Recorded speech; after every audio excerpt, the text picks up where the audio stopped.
മഞ്ജു വാര്യർ നായികയാകുന്ന ഈ ചിത്രത്തിൽ അമല അക്നേനി, ഷെയ്ൻ നിഗം, നിരഞ്ജന അനൂപ്, ജോയ് മാത്യു, ഗണേഷ് കുമാർ, സംവിധായകനായ ജോൺ പോൾ തുടങ്ങിയ നിരവധി കഥാപാത്രങ്ങൾ ഈ സിനിമയിൽ വരുന്നുണ്ട്. നവാഗത സംവിധായകൻ ആൻ്റണി സോണി ആണ് ഈ ചിത്രം സംവിധാനം ചെയ്തിരിക്കുന്നത്. RJ ഷാനാണ് ഈ സിനിമയുടെ തിരക്കഥ. മെജോ ജോസഫാണ് ഈ സിനിമയുടെ സംഗീത സംവിധാനം നിർവഹിച്ചിരിക്കുന്നത്.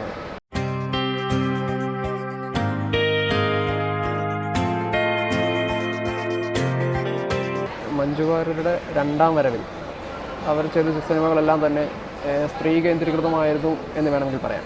ഹൃദയവാതിൽ തഴുതു നീക്കി തുറന്നിടാമി പുലരിയിൽ മിഴികൾ നീട്ടി വഴികൾ തോറും ശലഭമായി പറന്നിടാം വിൺമേഘചിത്രം എൻ കനവിലെഴുതുവാൻ നിൻമോഹച്ചിപ്പിൻ വർണ്ണങ്ങൾ വിതറി. സ്ത്രീ കേന്ദ്രീകൃതമായ കഥ തന്നെയാണ് ഈ സിനിമയും നമ്മളോട് പറയുന്നത്. ഈ സിനിമയിൽ ജോൺ പോൾ ഒരു അവസരത്തിൽ പറയുന്നുണ്ട്, മനുഷ്യരുടെ ജീവിതത്തിലുള്ള ഡ്രാമയുടെ ഒരു ചെറിയ അംശം പോലും കഥകളിലും സിനിമകളിലും ഒന്നും പോർട്രേ ചെയ്യപ്പെട്ട് കാണുന്നില്ല എന്ന് ജോൺ പോൾ ഒരു ഡയലോഗിലൂടെ പറയുന്നുണ്ട്. ശരിക്കും അത് തന്നെയാണ് ഈ സിനിമ. ഈ സിനിമയിൽ ഒരുപാട് ഡ്രാമയുണ്ട്.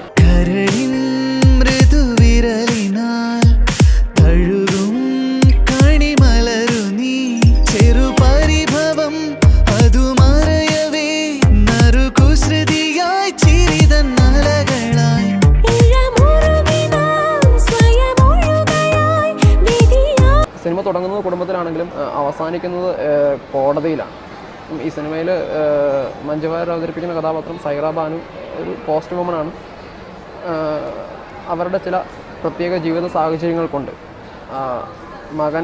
മകൻ ജോഷുവ പീറ്റർ ഒരു നിയമക്കുരുക്കിൽപ്പെടുകയും അവിടെ നിന്ന് ജോഷുവയെ എങ്ങനെ പുറത്തെത്തിക്കുന്നു എന്നുള്ളതുമാണ് ഈ സിനിമയുടെ കഥ.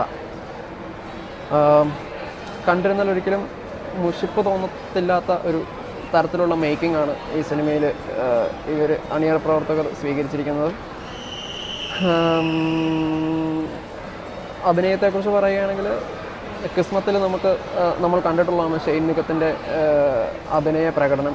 അത് പ്രതീക്ഷ അതേപടി നിലനിർത്തുന്ന പ്രകടനമാണ് ഈ സിനിമയിലും ഷെയ്ൻ നിർവഹിച്ചിരിക്കുന്നത്. അമല അക്നേനി, മഞ്ജു വാര്യർ തുടങ്ങിയവരെല്ലാം വളരെ സീനിയറായിട്ടുള്ള ആർട്ടിസ്റ്റുകളാണ്. അവരെല്ലാവരും തന്നെ പ്രതീക്ഷ നിലനിർത്തുന്ന അല്ലെങ്കിൽ തെറ്റ് പറയാൻ പറ്റാത്ത തരത്തിലുള്ള പ്രകടനമാണ് അവരോരോരുത്തരും നടത്തുന്നത്.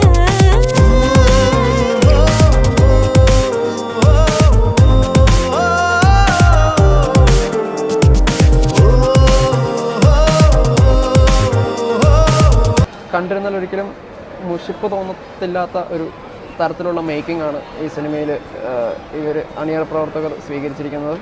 കൂടുന്നത് അനിയച്ചാരാണല്ലോ. അല്ല, ഹസ്ബൻഡാ. വൈഫിന് ലൈസൻസ് ഉണ്ടോ?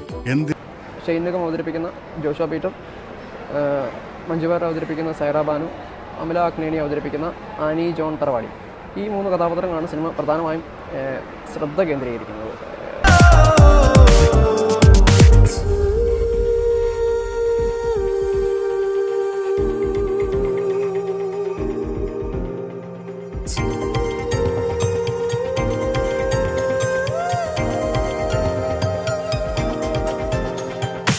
ഈ സിനിമ കണ്ടിറങ്ങുമ്പോൾ ഒരിക്കലും ആളുകൾക്ക് ബോറടിക്കില്ല എന്നുള്ളതാണ് എൻ്റെ വേർഡിക്റ്റ്. ഈ സിനിമ നിങ്ങൾക്ക് ധൈര്യമായി പോയി കാണാം.